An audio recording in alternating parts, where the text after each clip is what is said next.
So as you are listening to this presentation as well, we should note that on pages 11 till 15 in the report, you'll find these 10 points that we've been going through. So it's a way to sort of distill in a very short and easy way some of the major findings or themes from our research. The sixth of these findings is that attempts to construct simple extremist and moderate binaries have been unproductive. And that's something which we found quite a resounding finding. There were a lot of disagreements before the new Prevent Counterterrorism strategy was released in 2011 about whether you could engage with different types of groups that might be closer to the harder line of extremism.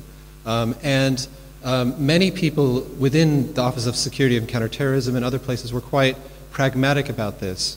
And by now, I think many civil society actors and people we interviewed that you can read in the back of the text think that the very strong line that was taken against engaging with a variety of groups has been the wrong kind of line.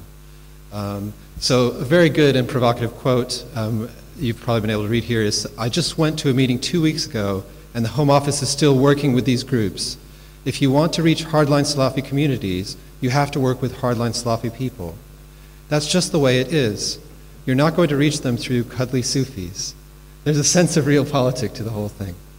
Point 7, Muslim claims for recognition are typically voiced within a commitment to a shared civic and national paradigm. This is something that we have known for quite a few years. Many surveys of identification with Britishness and feeling British have shown that actually British Muslims identify more highly than white Britons do. Often the first identity for white Britons is an English identity or a Welsh or Scottish one, but British identity has been very, very strong in these sorts of surveys. And in fact, I would say that every single person that we interviewed for this research does believe that civic engagement is important or perhaps even required as part of their way of articulating their faith. Wonderful. So despite narratives on the death of multiculturalism, the recognition of group differences endures locally. There was a very, very strong statement against state multiculturalism, which David Cameron, the Prime Minister, made in his Munich speech. These have been very, very strong rhetorical statements, but actually in practice, many things are still happening on the ground which show that multiculturalism is not going to die off, and it still is continuing in many different respects. You can see this in a very strong way in the local level. So for example, the Tower Hamlets Fairness Commission is meeting today, in fact, and that has been an attempt to try to react and respond to some of the current policies and to try to bring together representatives to think about multicultural citizenship in a broader and more expansive way.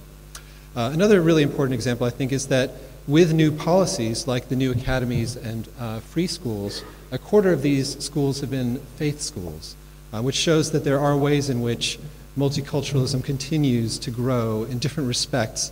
Although it's true that this is uneven and that it's true that this is more ad hoc and real funding would be required for really more changes to bring socioeconomic differences to a more equal level.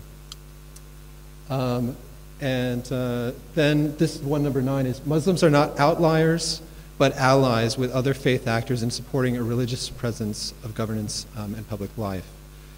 This has been a very interesting aspect of our research. We've been studying a new initiative which the coalition government has funded called Near Neighbors. And this is a very creative and interesting initiative because the Church of England, through the Church Urban Fund, has been able to provide funding to many groups on a small level for building relationships between people and doing cohesion and interfaith and non-faith type linking through this new program. This has happened in 4 areas throughout the country. What's been particularly interesting, though, has been the response from our Muslim participants to this research, because some of them are very critical of the parish system, which is the basis on which this funding is delivered. And they don't feel like that's a good way to actually reach out into these different communities.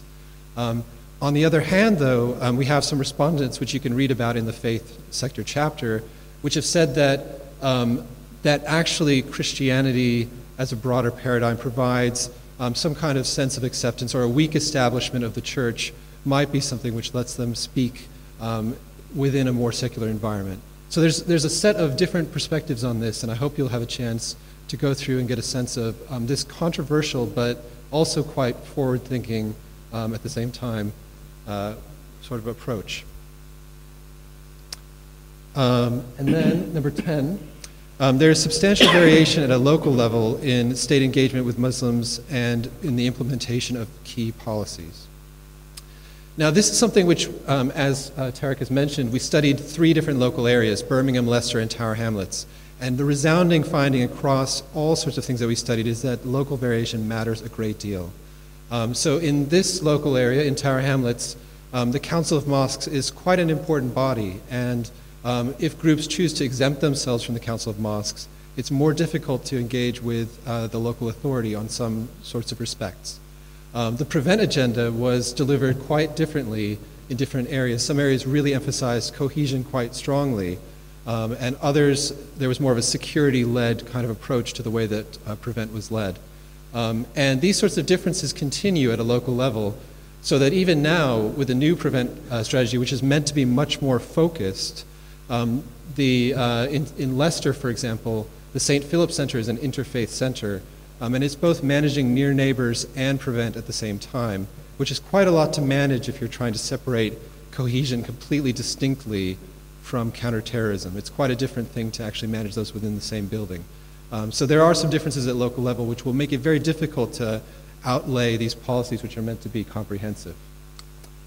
So looking ahead, to bring this to a close, the one thing that we've really tried to emphasize throughout this presentation today is that there have been some important gains and positives to what has happened through Muslim participation in governance over the past 15 years or so.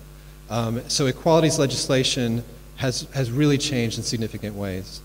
So it's important not to just think about the sort of security paradigm as the way of viewing the way that the government has engaged with Muslims, but that has also been an important part as well. So these sort of 3 policy fields have been important. What has happened, though, throughout this period of time is that while Muslims, and let me just read this particular quote, we were so focused on legislation and winning the battles on legislation in some ways that we lost sight of the war, which was sort of building that narrative that comes with the legislation. And I think this quote is self-explanatory, but in a sense, a lot of gains were made, but at the same time, the public narratives about what it is to be Muslim in Britain, multiculturalism, these sorts of things degenerated and became more sensationalist over the same period of time. And that is really a war which is far from being won, and a struggle that's definitely going to continue for British Muslims for quite some time. This is definitely not the end of the end, though, because this report is now available online. You can link to this. You can tweet this link if people are interested in reading this link. Also, we are launching an online public forum called Public Spirit for spirited debate on faith and public policy. That will be launched in May, and we really hope that many of you will be interested in that, may want to contribute to that. But that's a way to get these conversations that we started today really going and continuing, so that we are really speaking about these issues and being accountable and really bringing them to the fore. So thank you very much.